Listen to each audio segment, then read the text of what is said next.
Good evening, Bahamas. Coming up tonight, the Bahamas spared the brunt of Tropical Storm Phillipe. The Environment Minister breaks his silence on the environmental impact of a diesel spill in Long Island, and the new leader of the DNA reflects on the past. We've got these stories and more coming up in our news.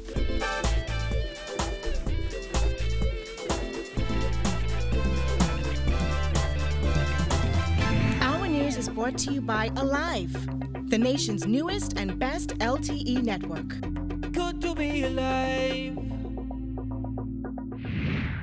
Welcome to our news and thanks for joining us. I am Jared Higgs. Topping news tonight, the all clear has been given as the Bahamas was spared the worst of Tropical Storm Phillipe.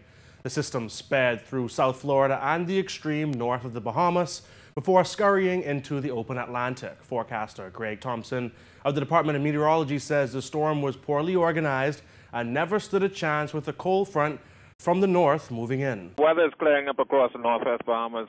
Tropical Storm Phillipe is continuing to rapidly move away from the Bahamas. Not much weather associated with it. It was a very ragged system. A lot of the convection raced north and east as well as south and east from the center of circulation. Center of circulation right now is north of the Abacos. And as I mentioned, it's racing towards the north and east and away from our area. There's a frontal boundary that's approaching us from Florida as well. That is actually assisting in helping Phillipe get out of our area, and that is speeding up its departure.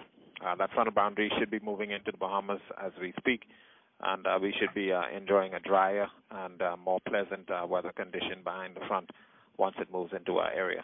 Not many islands really got the worst of it. As I mentioned, the storm was a very ragged storm, very disorganized. So quite a few islands got some rainfall out of it. We haven't had any other reports from any of the islands. But like I said, some islands got some precipitation, some of them didn't, and things are clearing up as we speak.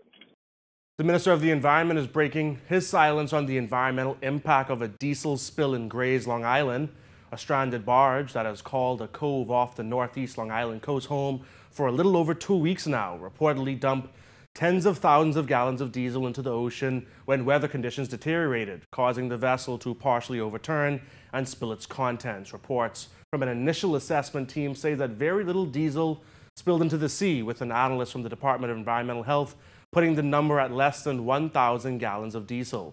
A recently released BIS report also stated that there was no environmental damage. However, Minister Ferreira seems to have a different opinion on the environmental consequences.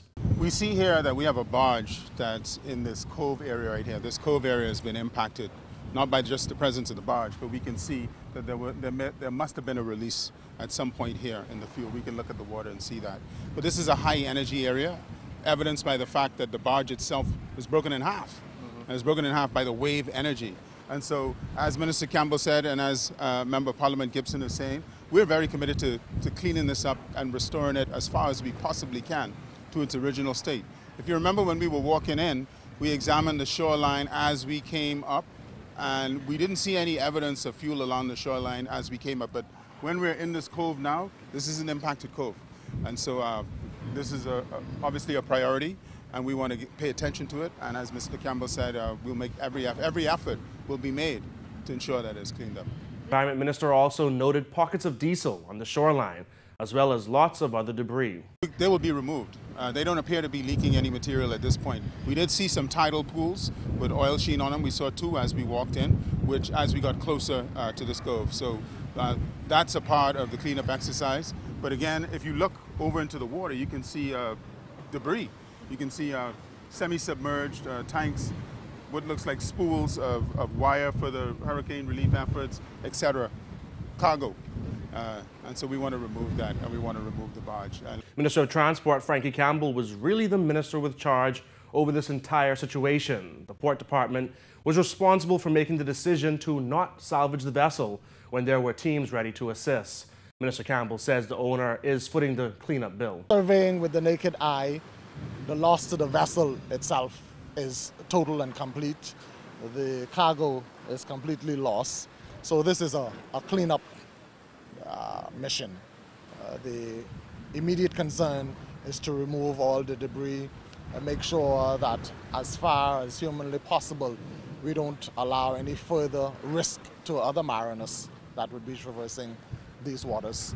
We have been in communication with the owner of the vessel, who is putting together a salvage team that will be overseen by our officers from the port department. So we give the assurance that as for the cleanup, the owner will assume complete responsibility. That will be overseen by our officials to ensure that the cleanup is done to our satisfaction. While Ministers Campbell and Ferreira are newcomers to government, one lifelong politician is calling it quits. Former Cabinet Minister V. Alfred Gray says he's done with frontline politics.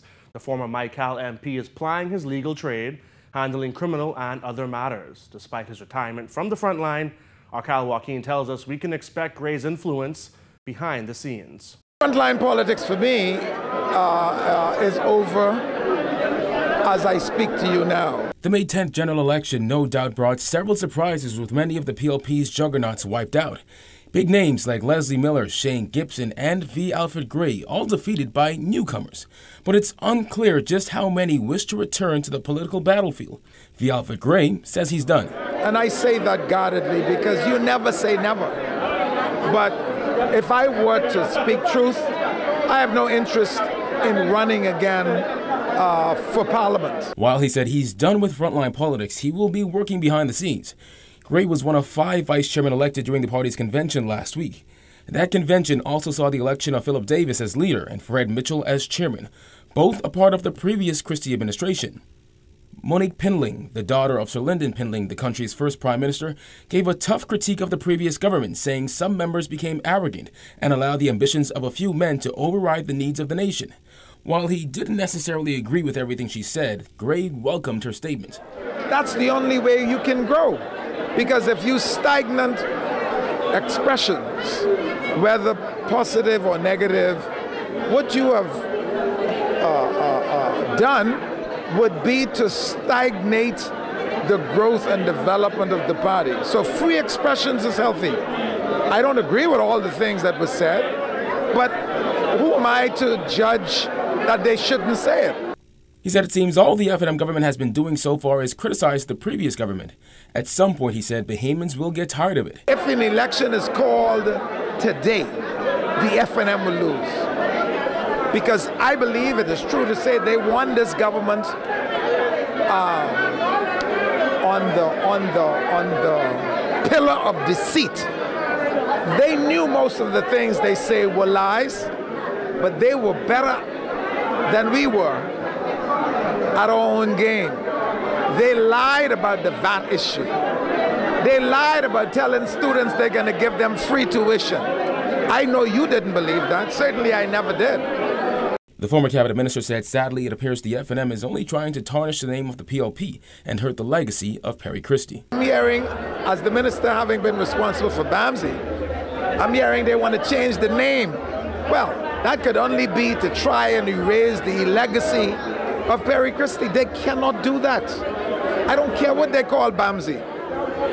BAMSI is here to stay. You could change the name, but the philosophical position was established by the PLP, and there ain't nothing they could do other than close it down to erase that legacy. For our news, I'm Cal Joaquin.